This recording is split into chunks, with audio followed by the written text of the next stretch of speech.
I'm CT. When I'm not podcasting, I live in the real world. I mean, everybody's got to work, right? My job is CS, customer service, solutions, relationships, and generating motivation to keep my team pumped up and connected to every single guest who walks into that store.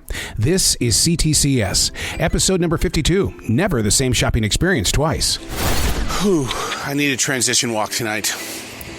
This is the day before I return to customer service. I'm like 3 minutes off from a conversation that I had with a U.S. journalist in Ukraine. And this is the part of the journey that you don't get to see. You don't get to hear. I always do the stuff in the grocery store. I look for the freaky, weird shit that happens in a grocery store. And then, so you'll laugh or you'll embrace it or whatever. You'll be shocked by it, but you know what happens in front of you all the time. But in order to get there, I've got to go through everything that I have to do as a broadcaster. And that is that, sitting down with journalists from America in Ukraine who are being bombed. And then they go visit the cities where the bombs have gone off. And I've been spending time, and I've turned this into a podcast with Joe Lindsley. The way that he can sit there and see so much destruction around him, and yet he can still see the art that is flowing from the creative minds of those that are in Ukraine. And you've got to just be able to embrace that as a human being, that no matter how tough times get, that embrace the art. Because as he said in this conversation, and I want you to think about this, he said in this conversation, we are in this music, this art, and it could be the last breath we ever take. And we sit here in America and tell people how much we hate our jobs? Wow. The official transition walk for my first day back to CS. Kind of hard to believe that we did one of these yesterday and time has gone by that fast. Did all my interviews today.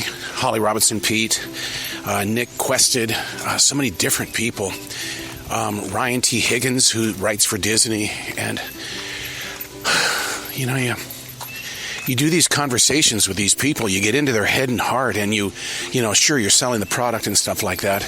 Just like I would sell a product at a grocery store. And I think maybe that's what I do with a lot of the customers, is that I get locked in on where, a product that I enjoy, and then I sell the hell out of it. And, new guy Bill said, that's your job. That's customer service.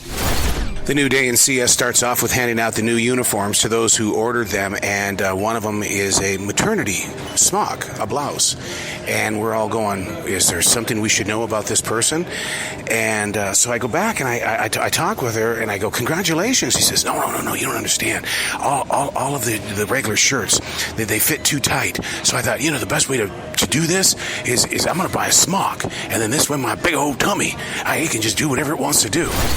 A coworker comes up to me and says, why do they think that they have to tell me their full story? I don't want to know about their backstory. I don't want to know that they're having a bad day. I don't want to know anything.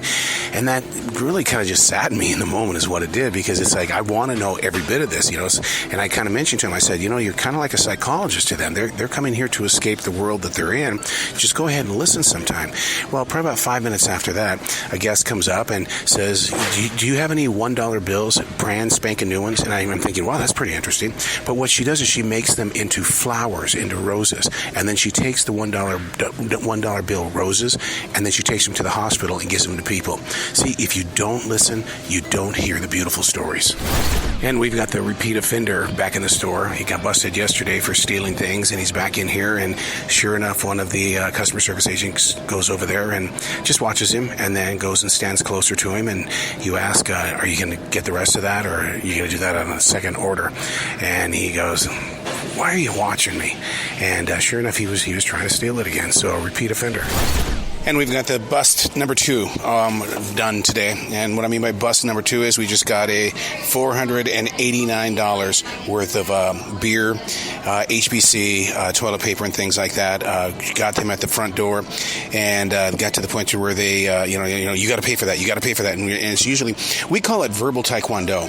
And in the way that, in studying martial arts and stuff like that, where you are controlling their emotions. And that's what we did on this, is that we use loud commands, and the person dropped everything and left. $489. So who puts away $489 worth of beer, underarm deodorant, toilet paper? Well, it's me. And I think what's fascinating about this whole entire thing, with all this alcohol and everything like that we mentioned, there's a journal in here with 3 writing instruments, and on the journal it says, just breathe. Maybe that's what this thief was doing. They were listening to the message, just breathe, and then do all you can to get the hell out of the store. You got caught. I'm running so effing late. My worlds are colliding. The podcast world versus CS versus the movie promotions. Everything just seems to be colliding into each other at this point in time. And, but that clock just keeps ticking ahead. That's one of my biggest battles, and I write about it so much. Hey, one thing I didn't want to forget is Mike came in yesterday. Mike was he was a guest at register number 4. And I may have talked about this on one of the last episodes, that he and his wife were expecting their baby. It was going to happen at any time, and they were, all excited and all that kind of fun stuff. But he made it a point to come in yesterday to talk with me and to show me the picture of his brand new baby. I mean, to look into his eyes was amazing. To see a brand new father, just mind-blowing, because this kid... And I can say he's a kid because I'm 60, but this kid was very excited about life, and I found that to be just so inspiring. And once again, that's CS it's all about community. Get to know your people. Get to know those that come in and have made a choice to stop in and visit. It's always an interesting thing when you first walk into the store, brand new day of CS, and the police department is right there at customer service, and you're going to go, oh, well, I've got to find out what this is all about. And sure enough, that little investigative reporter in me is going to do exactly that. Be back. Here's an update on why the police were here at the store.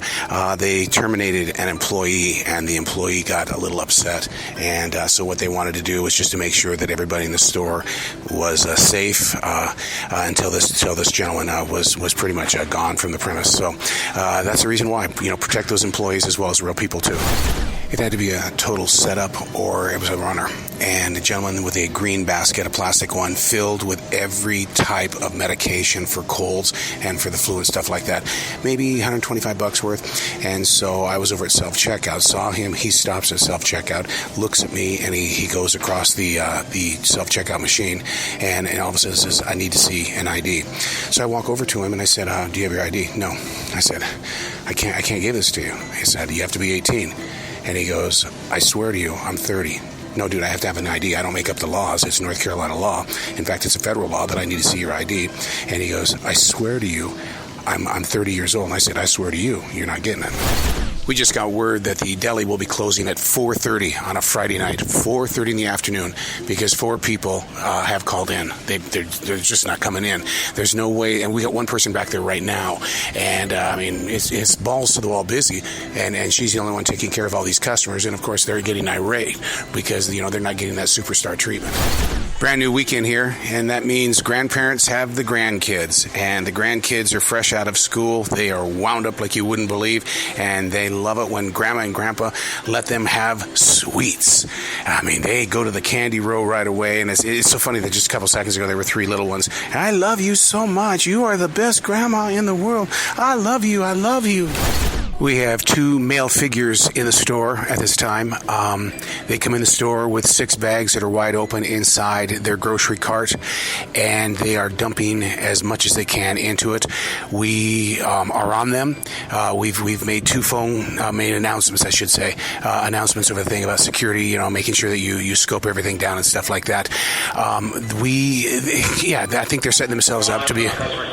I think what they're doing is they're setting themselves up to be a runner. Now, what's going on now, though, is that one of them has gone into the men's room. We have 2 men's rooms, and he's been in there now for about 35 minutes. Now, we see the cart. The cart is sitting there all by itself. The other person left a few minutes ago, but this person is still in the bathroom, and he had a satchel on, and we're just trying to figure out what's happening. The person in question is still in the restroom after all of these minutes. We're pretty close to 40 minutes now, and we finally went up and knocked on the door because, we do worry about if they're on drugs. They acted like they were on drugs, but we're not going to profile anybody. But we knocked on the door, and he goes, I'm taking a dump. And he's like, oh, okay. Okay, we're at 1 hour and 5 minutes into this, and let me set it all back up again. 2 people come in. They have 4 to 6 bags. They're wide open. They're starting to throw things into the bag. They started off in produce, and then they go over to the meat department, things like that. They give you reason to have suspicion, and so then about halfway through, one of the people that was in question goes through self-checkout. We don't know if they were trying to be a decoy or whatever, and then we stop them. We look through their bags. Okay, nothing going on. And so then what happens after that is that then the guy goes into the bathroom and stays in the bathroom for a very long period of time. We see his basket on the outside of the bathroom. Okay, so he finally comes out about 2 minutes ago, and we spot him over in self-checkout. No basket anywhere. We look through his bags, nothing. And so it's like the magic trick. He somehow, some way, all of that food was put away. So we went back to look at the video and to find out exactly what happened between him coming out of the bathroom after over an hour and why at self-checkout did he have absolutely nothing in those bags. And so we followed him all the way through the store. What he did is he came out, and I don't know, maybe we scared him in the way because we kept making the announcements of security check this, security check that, but he put everything back and left the cart near where the balloons and the flowers are and stuff like that. But that's how it all wrapped up. But we thought for sure we had a runner on our hands. Transition walk, day number 3, which will be my final day for this go around in CS. And the reason why is because tomorrow our mobile DJ service, we hit the fall tour for the wedding season, and we're gonna be out a lot of weekends. And thank God, because during the lockdown for a couple of years, weddings were one of those things that people. I mean, we still performed. We just didn't have it at the extent that we're going to have it for the rest of the season here. So looking forward to being back out on the tour on that. And you can only hope that I don't get injured in CS today, because you're constantly lifting, you're constantly moving, and I need these legs, I need this body tomorrow for that wedding. And yes, we will be out of town. Davis comes up to me on register number 4, big smile on his face. I said, my goodness, my God, I think that's brighter than this Carolina hot sunshine we've got going on. He says, man, my wife, she's home. She's been in Winston-Salem for the past week or so. She's got a brand new, so happy that my wife can pee. And it's one of those where you go, I don't think I was supposed to know that, but man, if you're celebrating it, I'm just so happy that your wife can pee again too. Damn it, I just got hit. This old gentleman, we've talked about him so many times in the past and other C.T.C.S.s, and what he does, he comes in and he plays a mind game with you. He screws with your mind when it comes to the lottery ticket. And he goes, I want one ticket, the $30 Powerball. And I looked at him, and New Guy Bill was standing next to me. I said, you want one ticket, $30 Powerball? Yes, I want one ticket. Says it twice. And then when I give him the ticket and he sees the numbers, he goes, this is not what I wanted. And I looked right at him and I said, you said one ticket, $30, and you're now telling me that this was wrong? I'm absolutely telling you it's wrong. I'm not paying for this. What he does is he looks at the numbers, and then when he doesn't like the numbers, then he says, no, I don't want it. Normally, a store brand is a lot cheaper than a national brand, and so a gentleman comes up and he goes, hey, look, your milk is some of the most expensive milk that's back there on that shelf. Why is the name brand more expensive than everything else? And I go, well, that's a very good question. I said, let's find out. So I walk around, I talk to all the different managers, and the only thing I've gotten in return is shrug shoulders. They're just going, I don't know. Outside, somebody is stealing our electronic cart. We have the police already here. Boy, they acted fast on that. My God. So we have them stopped now. The security is here. We're out here with New Guy Bill, and we have saved yet another electronic cart. Bill, what the hell? I don't know, man. Every week. People will try to get away with what they can. That's about $5,000 right there. Wow. Every week somebody steals the cart. Yeah, I mean, it only goes 2 miles an hour, so... You want to race? I don't know how far she's going to get. Thank you. Something like that. Okay, we're back with New Guy Bill. And what's going on here is that we've got a gentleman. Anybody know about that bag of trash sitting over there by the door right there? Oh, boy. Out there by the front door? Yeah, he's standing right there looking at it right there. You see it right there? I wonder if it belongs to the guy who we think is going to be stealing something. I I don't know. It looked like a bunch of cars. So what's going on here is that we've got a gentleman who's he's fitting the profile basically of somebody who's going to be a runner. So we'll keep you up to date. So we are trained to engage in conversation with those that are doing things that are very suspicious, and we'll, go up to them and just say, "Hey, man, you finding everything okay? How's your day? Doing good? You watching any of the college games today?" And you have a really nice conversation with them, and then slowly but surely, you just kind of guide them into the register where they need to go. And so these people that we thought were runners aren't runners at all. They're just they fit a profile, and you cannot be a profiler, and we need to get over that nasty habit.